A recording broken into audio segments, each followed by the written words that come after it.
Political Watch at kasama pa rin natin sa ating studio ang ating panauhin na si dating Dean and now Chairman of the PCGG, Andy Bautista. Ako Tito Joe, gusto ko lang yung personal side lang kasi medyo masyadong seryoso yung PCGG by itself eh.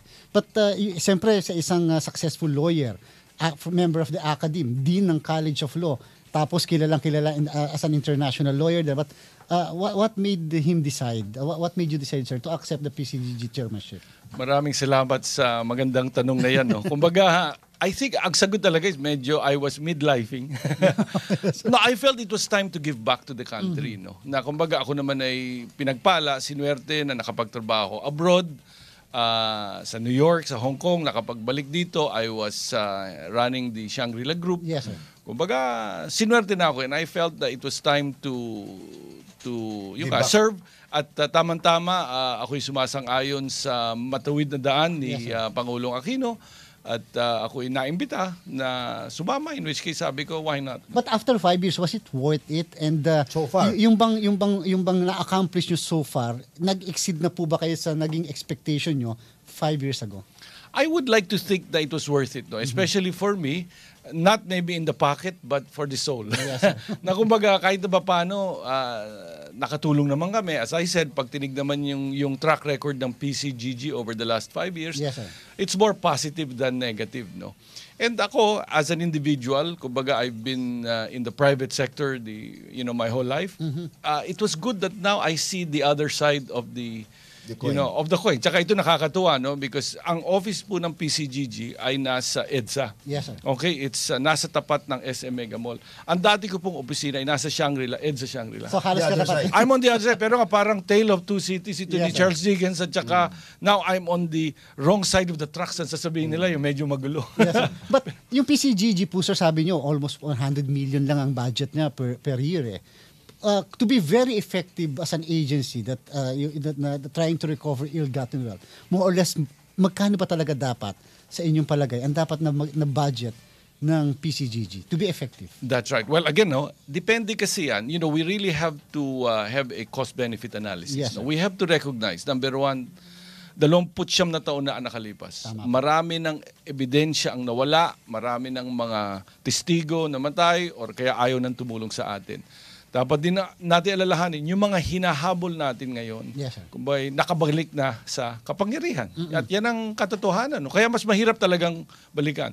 But sinasabi ko rin naman, marami pa. Yes, sir. Marami pa dyan. Kaya lang, para hanapin yan, para mag-file ng mga kaso, para kumuha ng mga investigator and all that stuff, kailangan mo talagang gastusan. So at this point though, the policymakers have to come up with a cost-benefit analysis. Yes, sir. Sa tingin ba nila, dapat pa nating gawin ito? But you're right. 100 million pesos will not take you Of far. course, yes, sir. Chairman, sabi mo nga marami pa.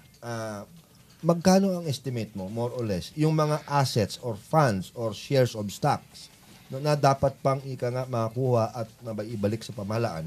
At kung ito ba ay feasible pa rin, kayang-kaya pa rin kunin, or is it about time na i-abolish na natin ang PCGG now or in the coming years? Ano bang inyong pananaw? Well, first yung track record. Siguro dapat malaman ng ating tao bayan, ano na ba ang kabuuang naibalik ng PCGG sa kabangbayan? No? Up to December 31, 2014, from 1986, it is 168.6 billion pesos. 168. 0.6 billion, yes, oo. Ano bang estimate nung ill-gotten Marcos wealth in 1986? Merong ginawang forward si former UP President Jose Abueva. Yes, Sabi niya ang kanyang estimate is anywhere between 5 to 10 billion dollars Ganun in talaga. 1986. Yes, sir. No? Now, pag i-convert natin yung 168.6 billion pesos, mga higit kumulang yan 4 billion dollars. Kaya kung isipin mo, kung 5 billion talaga yung nakaw na yaman, 80% na kami. Pero kung 10 billion yung nakaw na yaman, Yes, sir. 40% pa lang. 40% No? pa lang, opo. Pero ang problema talaga, ang malaking challenge is paano mo pahanapin ngayon. On the one hand, mas marami ngayong teknolohiya. Oo, meron na tayong mga AMLA. Yes, sir. Okay? But on the other hand nga, after 29 years, kumbaga, di ba, alam naman natin yung concept ng money laundering. Yung perang madumi, pagkatapos ng maraming paglalaba, nagiging malinis. malinis na. Ito, 29 years Super na. malinis na yun. Pero for example, no, paano namin nahanap yung Monet painting sa New York? No? Ang nangyari niyan is that yung dating secretary ni Mrs. Marcos na si Vilma Bautista nagbenta ng isang Monet painting sa New York. No? Bautista pa ang apelyido. Hindi ko po kamag-anak, pero dahil sa dami ng pera niyang nakuha, ang painting na to, Yes, sir. binili ng mga Marcos in 1977 for $790,000. No? Okay. Yes, sir. But in 2010, nabenta ni Mrs. Bautista for $32 million. So ganun kalaking mag-appreciate pala ang by this painting time- work of By art. this time siguro, I'm sure, mas sobra na dyan. Well, again, kasi ang nangyari, Nag-appreciate lang yan. nag-appreciate. Pero nga, ito nakakatuwa because hindi namin alam na binibenta, hindi namin alam na nasa kanya because up to now, Yes, sir. we have over 150 missing paintings. Okay. Nalaman lang ito dahil nagpadala siya ng $5 million na parang balato sa kanyang mga pamangkin sa Hong Kong. At because of that, nakita ng New York authorities. Nagkaroon ng record. Tsaka sabi, hindi naman ito nagbabayad ng taxes. So doon pumasok yung money laundering At issue. saka, pumasok yung New York District Attorney's Yes, sir. Office. Tapos Na-trace. kinausap ko, sinabi. So, ganun lang That's the way by which you can trace it. But kung talagang hahanapin mo yung mga painting na ito, alam niyo naman, ang painting is very movable. Yes, sir. Madaling I-rolyo mo lang yan. Ilagay sa tube. Oo. Pero Chairman, yung po kasing PCGG when it was created by an executive order of President Cory Aquino, siya po ay under the office of the President. And then during the time of GMA, bigla po siyang nag-issue ng isang executive order and then naging under that supervision, not control, but the supervision of the DOJ. Hanggang ngayon, parang sa pagkakaalam namin, wala pa po yatang parang implementing guidelines yung ibig sabihin ng supervision na yan. Hindi po ba nahihirapan ang PCGG sa relationship na yon? Right. Before? Well, hindi naman, no. Ang aming pagkabalita, kasi we're supposed to be the Presidential Commission, so dapat under the Office of the President. The name itself. Ang pagkabalita namin is during the time of GMA, napakagulo ng PCGG. Sinabi ni GMA, alam mo, ilipat nyo na nga yan, tagalin nyo na yan. So, linipat tuloy sa DOJ. Yes, So sir. dapat Departmental Commission on Good Government. Pero ngayon naman wala kaming DCGG. problema. Apo. We work very well with Secretary De Lima. She's very professional. But we also work with the Office of the President, with the Yes, sir. Executive Secretary, also with Secretary of Finance. Wala naman kaming problema in terms of term. And as much as possible, we want to create synergy Yes, sir. among the various agencies. One- So Yes, would you recommend the abolition of the PCGG or kailangan pa muna na mananatili? Because correct me if I'm wrong, I seem to recall that at one point in time, Before, yes, sir. before you were for the abolition of the PCGG. Abolition is not the right term. What we recommended was the winding down. Winding down. Sa aming palagay, hindi pa dapat itigil yung trabaho ng PCGG Yes. dahil marami pa ring mga Na dapat i-cover. nakaw na yaman dyan eh. Pero sinabi namin, dapat ba yung PCGG ang mag-perform? Now, at that point, we recognize, alam mo, ang reputation ng PCGG is not pristine. Kumbaga, Yes. ang daming ang mga nangyari na nakalipas. Number 2, wala naman kaming sapat na budget. Yes, sir. Number 3, PCGG was always envisioned to be an ad hoc agency. Hindi naman permanent agency yan eh. Kaya sinasabi namin, siguro maganda na ilipat na yung trabaho ng PCGG to a more permanent agency like the Department of Justice. Mag-create ng office doon. At sila ang magpatuloy nung trabaho na ginawa ng PCGG. Lalo na yung mga kaso. Yung mga kaso, kumbaga right now, we're just nursing the cases. Wala namang bagong case na Na mga na- pinafile na- dahil kasi in terms of evidence, mahirap. Ang maganda pa nga, we've never won a criminal case in the Philippines. Nanalo Buti tayo. pa sa, Buti ano, pa sa New York. sa New York. Nanalo tayo against Vilma Bautista. So, well, there is a lot of frustrations. So, No? Chairman, Why have we not won a single criminal case? Again, Ito ba ay sadyang nilaglag or mahinang-mahina ang mga abogado or lack of evidence. yung ebidensya kulang or yung justice system doon nabili? all of the above. All of them. I think if you look at Yes, sabi sir. ko nga dati akala ko yung point shaving sa basketball, meron din pala sa mga court cases, no. Pero ako, as I said, we can always curse the darkness at sabihin kung ano yung mali. But But still ako, light the light. we try to light candles. At kumbaga kahit na ba paano nga, yun ang aming mantra din, no, that kahit na ba paano, we will hope to leave PCGG in a better state than what we first found it. And hopefully everybody will have that kind of attitude and therefore our country will move up. Chairman, ito yung mga na-recover na mga alahas, mga jewelry, mga paintings, and other assets. Ito ba ay, di ba dapat ibenta na ito at yung proceeds, ibigay sa Bureau of Treasury?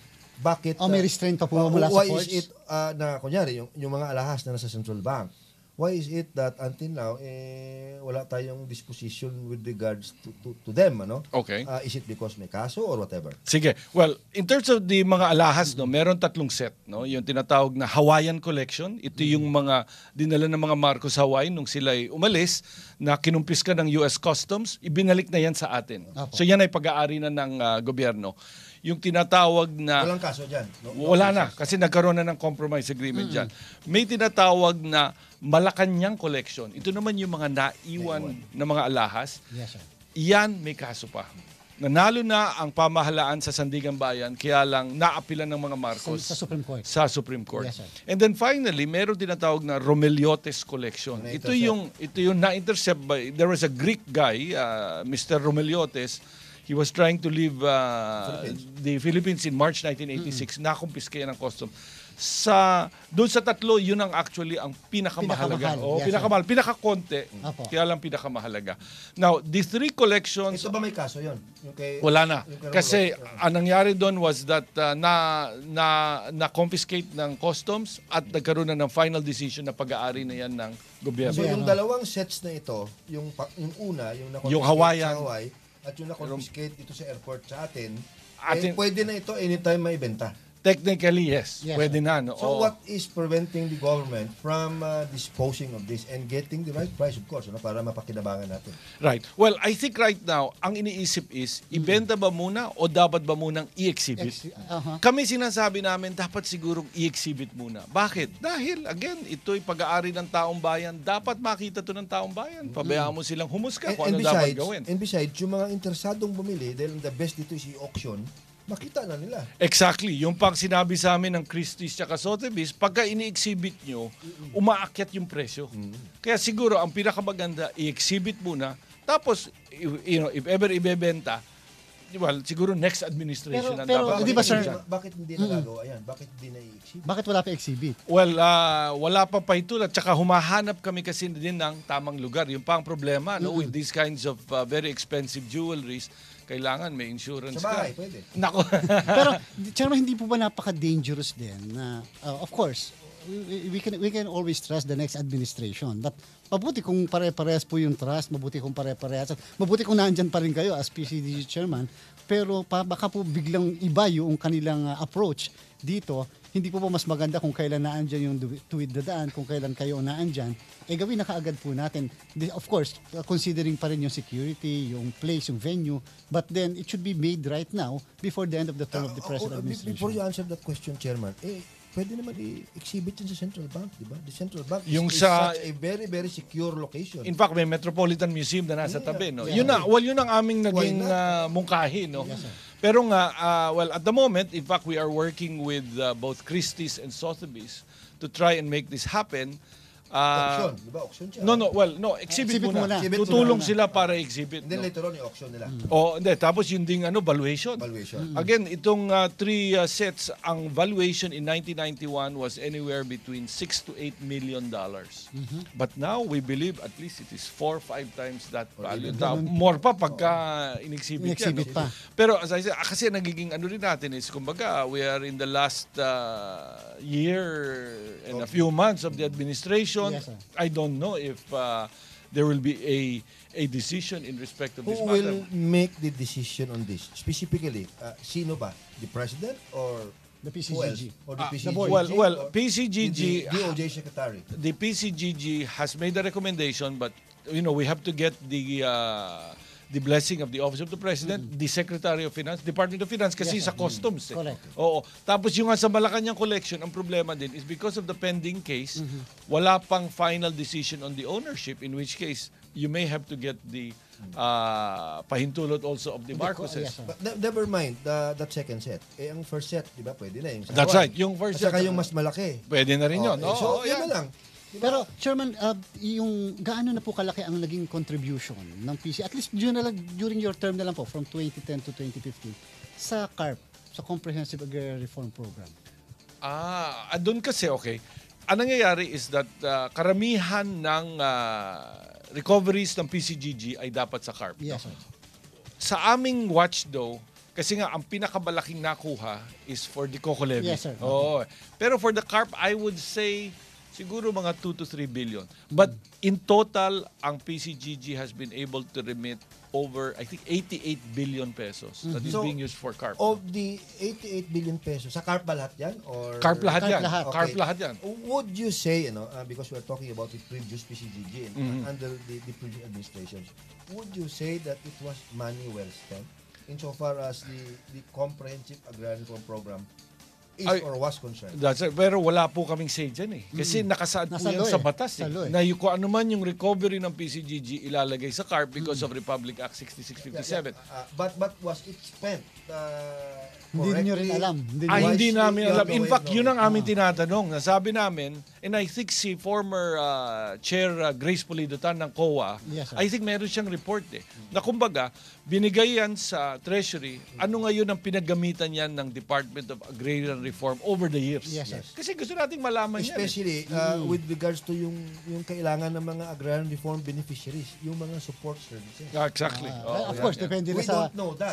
sa car yan. Mukhang Sa- wala tayong gaanong report na babasa tungkol dyan. Pero sir, isa pa pong specific issue, yung pong perang nasa Philippine National Bank. 'Di ba po nung panahon ni Chairperson Heidi Yorak, nagkaroon ng board ng isang resolution na merong 5% na sinasantabi natin doon sa Philippine National Bank, doon sa mga nare-recover natin, especially yung cash. Sa kasalukuyan po, merong before may 22 million US dollars, tapos mukhang withdrawhan na ng PCGG ng mga 10 million. 10 million. Binalik namin kasi ang feeling Apo. namin hindi na dapat maging 22. Now, I think, I don't know how much, it's about 8 to 9. Yes, Ito sir. po kasi yung ginagamit para sa pagbayad ng yan, mga foreign councils ng Yes, sir. PNB at ng gobyerno. Well, meron din mga biyaheng ang sinacharge siya pagka pumupunta yung mga government officials or kaya PNB officials to attend to these hearings. Bakit sa PNB, sir? Because at that time, Yes, sir. PNB was a government bank. Yeah. Correct. Oo. Ngayon po ang problem natin, di po ba, ang PNB ay ang may control na ngayon ay yung isa sa mga hinabol Hinahabol. before na PCG. But is that Bakit? not ironic? Oo. Medyo komplikado yan. Oo, oo. And why was it not transferred to another government bank like the DBP or Land Bank when PNB was about to be taken over or bought by its owners now? The problem is Yes, sir. PNB is a part of these cases. Eh. In Oh. fact, yung sa Singapore, sila pa kayo nanalo. Oh, because they were the escrow agent. Dito din po sa New York, yung tinatawag na Arelma account, it is PNB which is the main party They won because the case. hindi pa, well, so far we have been winning, no? Yes, sir. Pero hindi pumasok ang gobyerno dahil nga of the concept of sovereign immunity. Ayaw din natin kumbagang madrag yung Philippine government dito. And that's why PNB was like our At least gumagastos din naman sila ng sarili nilang pera para lang sa... hindi, small cases. hindi nila sarili Wala, pera yun. wala. Tayo ang gumagastos mismo. para dyan. Pero din, pag Yes, sir. ma-recover natin, pabalik yan sa gobyerno. Yun ang nangyari doon sa Singapore. Walang kinita naman ng PNB. Yun. So kahit na ba paano, that, and in fact, it has been good working with them. Very professional naman ang PNB in that respect. Right now, more or less, magkano ba yung pondo na yan? Now, ang natitira na lang, I think it's about $8 million. Kumikita naman ang interest. Kumikita naman ang interest. Yun, From yun ang PNB. una namin ginawa. Kasi sabi ko, pagpasok namin, it was about 20 million. At ang kinikitang interest, point something lang. No, it's not really with PNB. It is at that time, it was also in Singapore. Kaya sabi namin, dapat mong ilipat yan at merong, paano mas mataas na Right interest? now, magkano ba ang interest? If you have any idea. I would say siguro between 1 to 2%. Kasi ngayon maliit Maliit din. Maliit din ang ano. Pero before, nagsabi rin po kayo, you made this statement that you closing the chapters and finding a way forward. What do you mean by that, sir? Well, as I said, alam mo, kumbaga, marami na kaming nangyari sa aming buhay ng PCGG, no? And we're sort of like trying to figure out what should be the role of the PCGG post, say, Marcos Wealth Recovery, no? Yes, sir. Pag titignan natin yung mandato ng PCGG, meron pa siyang 2 other mandates, Yes, no? sir. One of which is to come up to suggest ways so that itong mga instances of graft and corruption will not happen again. Ayun. So alam mo, ang ginagawa din namin is that umiikot kami, lalong-lalo na sa mga kabataan. In fact, kaninang umaga nanggaling po ako sa De La Salle Sobel, Yes, sir. naimbita ako ng mga estudyante doon because we want to reach out to the post-EDSA youth. Marami dito, hindi naman nila Hindi na nila alam kung kung ano ano nangyari noong They were not 1986. even Yes, sir. born. Oo. at the time. And 1986, nagsisimula ka pa lang siguro mag-aral ng law. That's correct. Pero kami naman, no, and we want to be factual. No? We Yes, don't sir. want to editorial. Sinasabi lang namin, ito yung mga nangyari, ito ang ginagawa ng PCGG, and we leave it up to people to make informed judgments. Between now and June 30 of 2016 din, what can we expect from the PCG? Ano pa yung target natin, Chair? namumunuan mo? That's right. Well, hopefully nga more of the same. As I said, na kumbaga, pipilitin natin kahit na ba paano hindi magiging pabigat ang PCGG. We should be able to give back more than what we spend. At yan, baka swertihin tayo. Ngayon, ang tutuunan namin ng pansin is itong ang Arelma account sa New York. Sa New York, yes. Yan, because it's now again about $40 million na eh. So yan, pagka naibalik natin, that's another boon. No? We're very pleased yung human rights compensation and reparations bill. 10 billion pesos ang nakalaan para ibigay sa mga victims of human rights. Itong 10 billion na ito, kasama ito dun sa mga na-recover sa mga Swiss bank accounts. No? So, and then, yeah, hopefully we can push itong batas in respect of the Coco Levy. Tama rin yan because it's also time na yung perang yan magamit para sa ating coconut industry and for our coconut farmers. Tama rin ba sabihin din that there will be assets na hindi natin alam at kung saan, and therefore these are assets that the Philippines will never be able to recover? Well, Ibig sabihin na itago na ito kung saan-saan at nalinis na ito na hindi lang nahugasan kundi napaliguan at nasampuan. definitely, alam mo, lalo na yung mga bank account.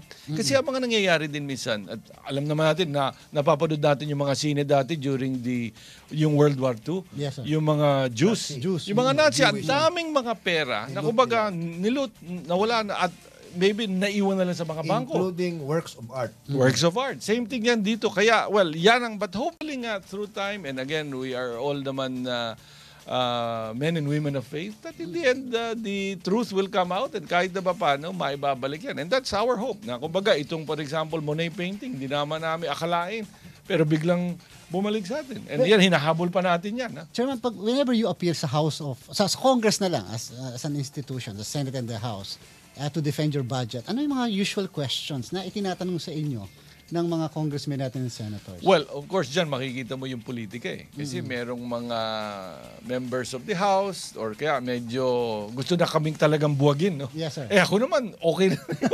Kayo pa nga nagsuggest before na So, at saka very critical sila Yes, sir. because medyo nga kasi baka nasasagasaan yung kanilang mga principles. No? But kami nga, sa akin, it's really work that is being done. I must also say that, for example, in my dealings with Mrs. Marcos, because Yes, sir. she has always been very professional, very charming.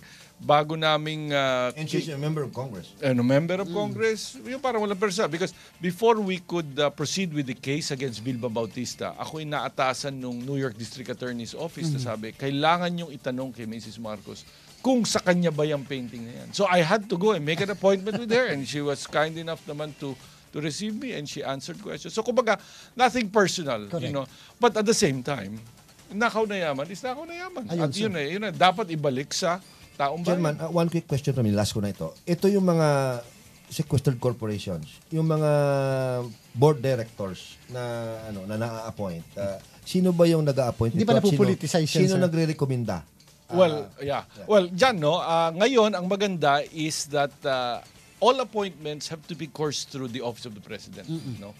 Pero nire-rekomenda ninyo. nire-recommenda namin. At saka minsan, they ask us. Yun. Kumbaga, kung ano ang aming advice. No?